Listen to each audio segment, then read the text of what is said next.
Begitu Anda puasa, hanya Ramadan yang setiap harinya, siang dan malamnya, menawarkan ampunan dari semua dosa. Jadi saya sering katakan, kalau Ramadan kali ini belum mampu mengampuni dosa Anda, maka Anda butuh berapa Ramadan lagi untuk bisa bagus di hadapan Allah Subhanahu wa Ta'ala. Mari kita lanjutkan dan tolong fokus kepada bagian kajian kita. Dan kita sudah menyelesaikan seluruh urusan-urusan yang lain, termasuk sudah selesai masalah-masalah terkait dengan politik. Kita hanya berdoa semoga Allah berikan ketenangan di Indonesia, persatuan bagi bangsa kita, dan semoga Allah memberikan jalan terbaik untuk bangsa kita sehingga bisa menginspirasi bagi dunia pada umumnya, insya Allah. Ya, mulai hari ini fokuskan ya pada apa yang akan kita pelajari, dan semoga kita dipertemukan dengan Ramadan dalam keadaan yang terbaik, insya Allah. Ya, Bismillah. Di pertemuan yang lalu kita sudah masuk pada ayat 185, baru pembuka ayatnya.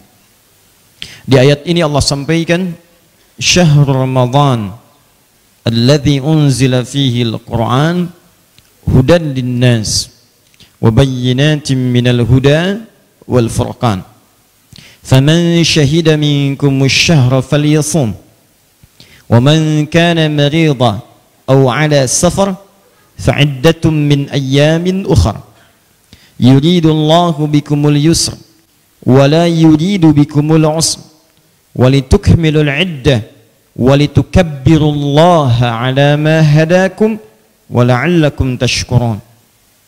Ini ayat sangat indah sekali karena nanti akan membuka hukum Ramadan secara umum yang mencakup dari mulai awal Ramadan, pertengahan Ramadan, sampai Ramadan berakhir, sampai ke panduan Idul Fitr. Bagaimana kita bertakbir benar kepada Allah Subhanahu wa Ta'ala saat masuk nanti pada tanggal pertama di bulan Syawal yang disebut dengan Idul Fitri itu. Bukankah saat masuk di hari itu kita bertakbir kepada Allah? Ya, bahkan di akhir-akhir Ramadan sejak mulai asar sampai dengan kemudian masuk di awal pertama Syawal. Allahu Akbar, Allahu Akbar, Allahu Akbar, Allahu Akbar kabira, walhamdulillahi katsira, wa subhanallahi bukratan wa asila, dan seterusnya takbir. Ini nanti di ayat ini ada panduan bagaimana cara bertakbir dengan benar. Begitu Anda takbir dengan panduan ayat ini, itu air mata bisa tidak terbendung Anda teralirkan. Nanti kita akan masuk, saat masuk bagiannya kita akan uraikan, karena sekarang kita baru masuki kepada awal ayatnya. Di pertemuan yang lalu kita sudah bahas tentang kalimat Syahrul Ramadan. Syahrul Ramadan. Allah sampaikan, "Hai Muhammad sallallahu alaihi wasallam, sampaikan pada umatmu bahwa puasa itu ditunaikan sebulan. Kalian sudah kuat, sudah mulai terbiasa, sudah mulai beradaptasi, sudah diberikan toleransi untuk menyesuaikan dengan turun ayat-ayat sebelumnya. Maka mulai saat ini, kata Allah, tunaikan puasa itu sebulan, lalu diperkenalkan namanya disebut dengan Ramadan. Sudah kita bahas di pertemuan lalu, kenapa hikmahnya Allah menyebutkan kata Ramadan di ayat ini.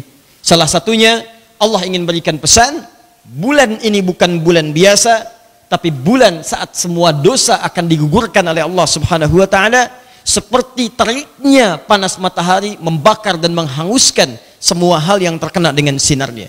Jadi kalau Anda mendapati cahaya mentari bisa membakar sesuatu, ya misal, mohon maaf ya, kalau sekarang kan jaraknya masih terlampau jauh ke matahari. Tapi kalau sudah mendekat, tidak usah matahari lah. Ya, ada api, kemudian kita lemparkan kertas ya, atau lemparkan satu benda kemudian ke atasnya, memanas, hancur, melebur, habis. Itu dalam bahasa Arab disebut dengan Ramadan. Kalau dahsyatnya, saking dahsyatnya cahayanya, apinya, baru dilemparkan sudah hangus seketika dan habis seketika, maka itu disebut dengan Ramadan namanya. Ramadan.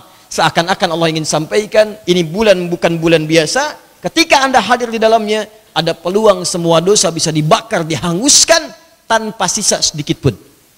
Karena itulah saya sampaikan di pertemuan lalu, penguatan dengan hadis-hadis Nabi sallallahu alaihi wasallam, hanya Ramadan yang setiap harinya, siang dan malamnya, menawarkan ampunan dari semua dosa. Siangnya hadis Nabi sallallahu alaihi wasallam berbunyi, "Man shama Ramadana." Kalimat Ramadannya muncul, ingat. "Man shama Ramadana imanan wahtisaban, ghufira lahu ma taqaddama min dzambi." Siapa yang menunaikan puasa di bulan Ramadan. Ingat kalimat Ramadannya muncul lagi. Seakan-akan ingin menegaskan pada kita makna Ramadan hadir pada konteks puasa ini. Begitu Anda puasa, lihat baik-baik, siang harinya dimulai dari sejak fajar sampai dengan maghrib, imanan lakukan karena Allah itu kuncinya.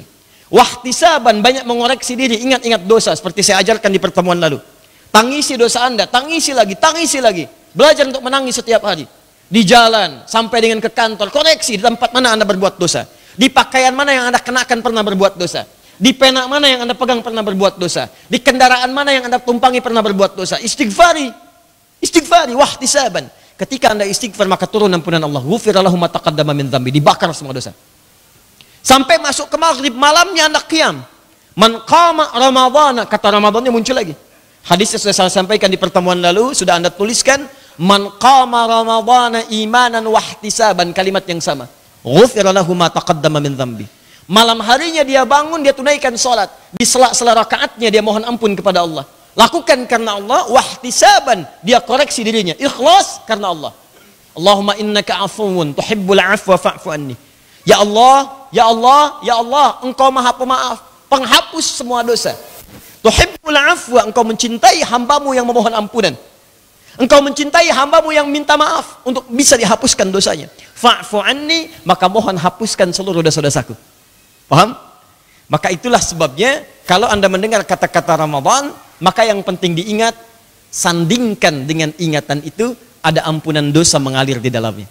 Jadi kalau disebutkan kapan Ramadan tiba, nanya pada Anda, itu kalimat Ramadan dititipkan pada lisan orang tadi untuk memberikan pesan kepada Anda, dosa Anda akan diampuni sebentar lagi. Jadi kalau semua orang itu mendengar kalimat dan melihat, membaca seperti itu, Anda akan senang dengan Ramadan. Anda lihat iklan di TV datang, Ramadan sebentar lagi, Ramadan tuh. Dia cuma nyampaikan aja, tapi Allah menitipkan di lisan orang itu untuk memberi pesan pada kita, sebentar lagi dosa Anda akan diampuni. Sebentar lagi dosa Anda hangus. Sebentar lagi Anda kembali suci dalam kebaikan. Dan itu pilihan jika Anda mau membersihkan diri di hadapan Allah Subhanahu wa taala. Tapi kalau Andanya nggak minta ampun, tetap kotor juga. Ramadannya suci, orangnya belum tentu. Tapi Anda diberi pilihan untuk mendekat kepada Allah. Jadi saya sering katakan, kalau Ramadan kali ini belum mampu mengampuni dosa Anda, maka Anda butuh berapa Ramadan lagi untuk bisa bagus di hadapan Allah Subhanahu wa taala.